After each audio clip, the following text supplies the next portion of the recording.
Takenaka likes the left middle kick, likes the overhand left and the right hook. Delfino works well on the inside if he gets a chance to use his Muay Thai elbows, his knees and his uppercuts.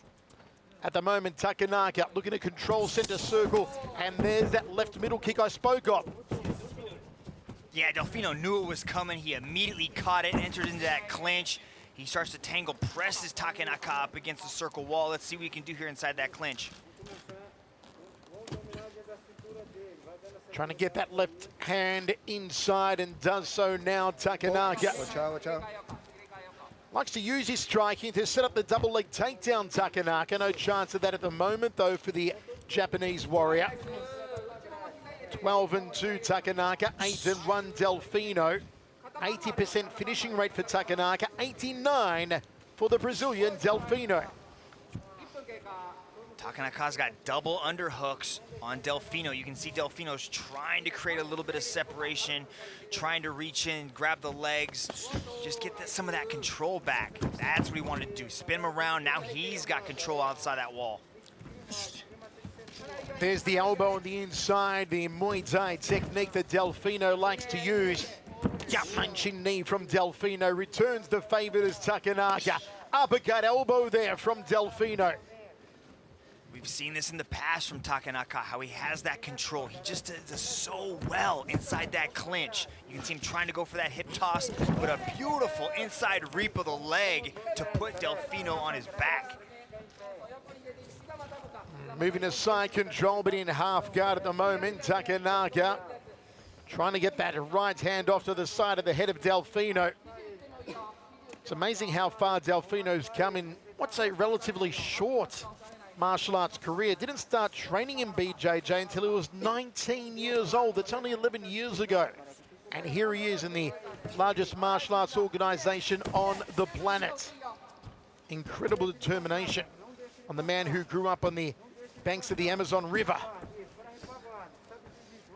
See, Delfino's doing a really good job of trying to maintain that half guard position. He does not want Takenaka to slide his left leg out of his legs so that he can establish side control. Takenaka has really dominant side control work. You can see Delfino's now, he's throwing his leg up over the back of the head of Takenaka to possibly go for a rubber guard. But you can see Delfino use that chance to pass over and end up in side control. Tied up like a ball of twine at the moment. Side control for Takenaka. 2 minutes remaining. First round set for 3. Couple of right hands to the side of the head. Now one to the top of the noggin there from Takenaka. See, Takenaka's got that crucifix, but a big bridge coming from Delfino. And he knew exactly what he wanted to do. Takenaka was trying to circle around to the back, but Delfino was able to reach around and pull him back into the front position. They tango on the feet, take down. Now it's Takenaka, top position inside the closed guard. Now open from Delfino. Back and forth contest here, Dragon, of the first round as Delfino throws the legs up. Yeah, Delfino's attempting to go for a triangle, but Takenaka was wise to it. We told you, ladies and gentlemen, that this would be a very intriguing ground game battle, and that's exactly what's playing out here. We're seeing so many little different intricate movements from both these guys on the ground. Pay very close attention to Takenaka trying to get past the legs of Delfino, and Delfino trying so hard to keep his legs in front of Takenaka and at least control one of those legs. Takenaka, who comes in off a 13-month layoff. But no signs of any ring rust here from the man from Osaka. Inside half guard of Delfino. We move towards the end of a very entertaining opening round. Both men have certainly had their opportunities, had their moments.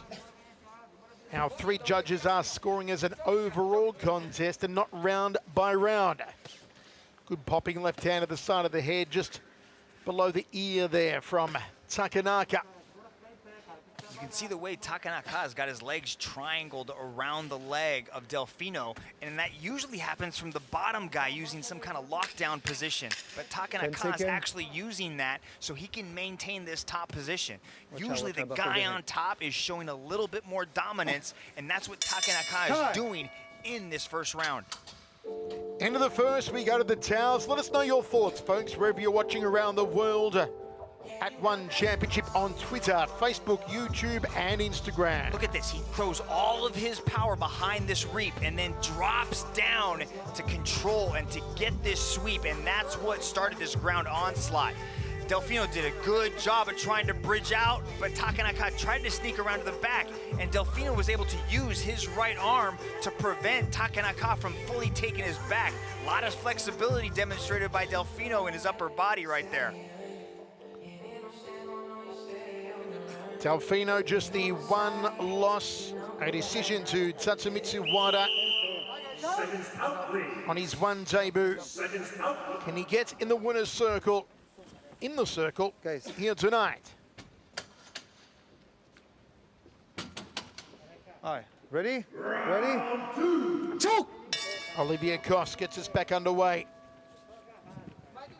Very good first round for both these athletes. Southpaw stance here on Takenaka, orthodox stance on Delfino. Though Takenaka does like to switch and again starts the round as he did in the first with that left body kick. Nice overhand right to a high right roundhouse there from Delfino. Takenaka catches the leg. Can he sweep out the support leg? Picks him up. Tries to plant him to no avail and gets stuck here, Dragon.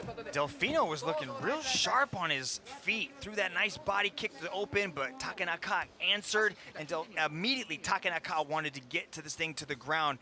And you can understand why, because he was able to dominate that first round so convincingly and just have control of Delfino.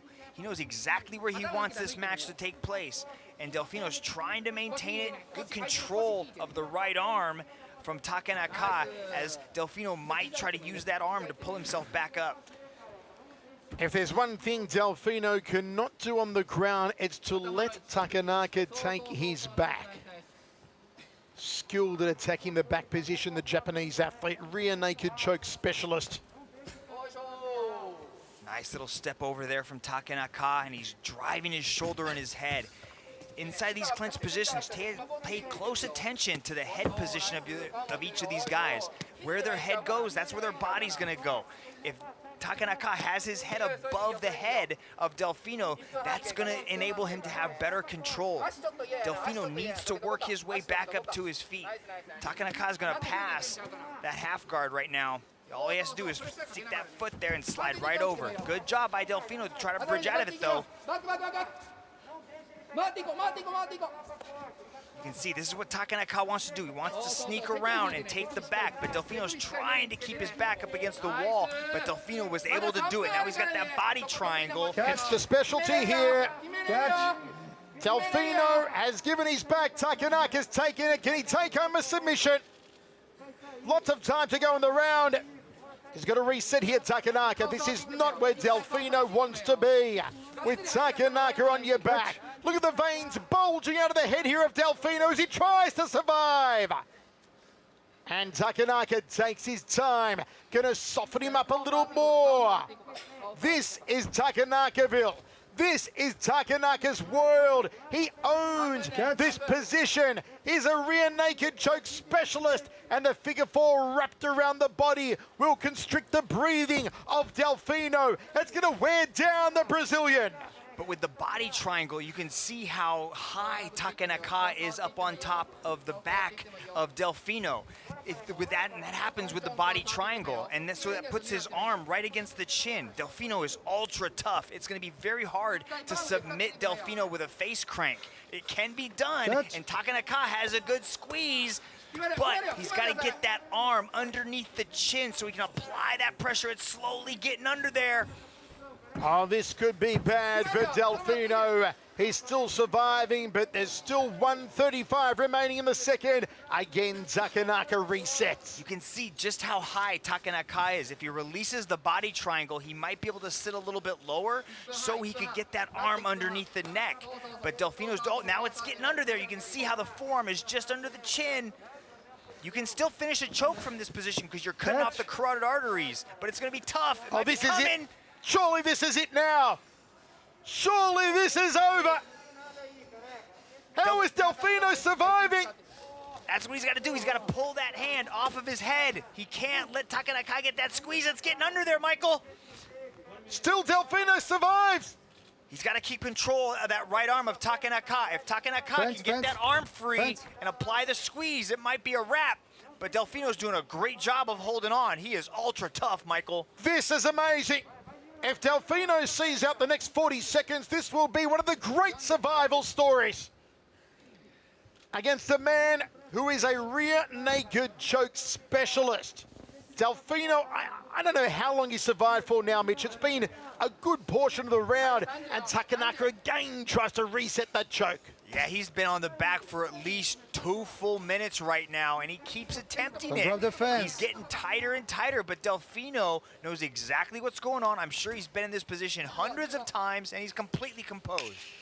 Mitch, it doesn't look like Takenaka will get the tap with 10 seconds remaining. How mentally debilitating will it be for Takenaka, knowing he strived so hard and he could not get it? You know, he attempted to really apply that squeeze. He probably just gave total exertion into his arms and put everything he could into that tightness, but he's been there. You said it yourself. He is a specialist at the rear naked choke, and if he just misses a couple of times, I don't think he's going to be that discouraged. Which begs my next question, physical toll.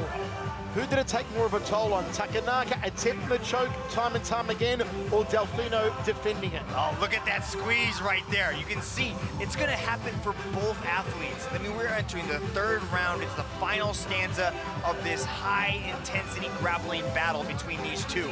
And that tightness, Delfino definitely struggled inside there. Not only did he have his neck constricted, but he also had that body lock triangle as well. So his entire body was being contracted by the legs and arms of Takenaka. But Takenaka was squeezing with everything he had. But look at him, this dude is chiz. Both these guys look like they're anatomy charts. They are definitely in high-level conditioning. Look for that left body kick of Takenaka. He's opened up every round with it so far. He goes to the head with it. There's a body kick from Delfino.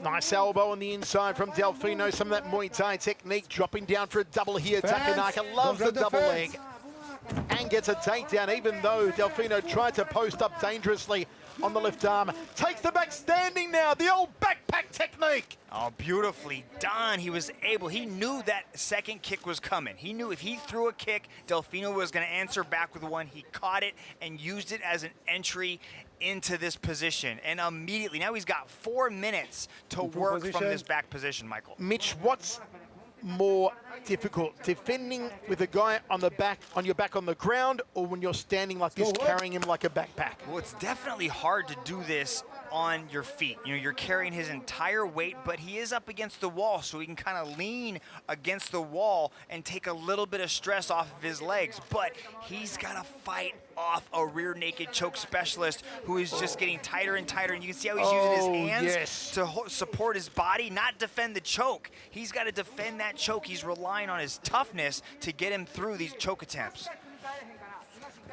As Mitch said, so early in the round for Takenaka to already be attacking from his favorite position, from the back of his opponent. A lot of survival time for Delfino to get through, to see out the round. Takenaka's going to try and flatten him out perhaps. Riding the back patiently, methodically, trying to break Delfino down, to snake that arm under the chin, around the neck, and squeeze and choke Delfino. But you can see Takenaka is a bit higher up. and so he has to kind of reach down to attack the neck of Delfino. So all Delfino has to do is keep that chin tucked and not allow those forearms to get underneath his chin. And all he has to do is just keep peeling off. He knows exactly what he needs to do to defend this, but Takenaka just is relentless with these choke attempts. Some reverse punching there from Delfino. Once again in survival mode, as he was for most of the second round. Can Takenaka find close. submission number 5? This looks deep now. That's underneath, and you can see how Takenaka is trying to hide his own hand behind his head. That's underneath the chin, Michael. Oh, this might be a could be it wrap. now. It is deep. He's submerged. It's over. Good night, Irene, for Delfino. And Takenaka takes another submission from his favorite technique, a rear naked choke. It was just too many opportunities. You cannot give Takenaka that many opportunities to sink in his favorite submission, and he was able to do it. He had 4 minutes to sit on the back. Delfino was probably tired from all that defense. Look at this. He immediately goes to that double leg, gets the hands locked, puts Delfino on the ground, and immediately jumps to the back, sinks in that body triangle, and starts hunting for that rear naked choke. You can see the arm was already underneath the chin. He hides his own hand behind his head, so it's harder for Delfino to reach up there and grab it, and there's the squeeze. Fantastic performance from Takenaka. Here's Dom Lau to make it official. Ladies and gentlemen, your referee has called a stop to this contest for your winner by way of submission, Daichi!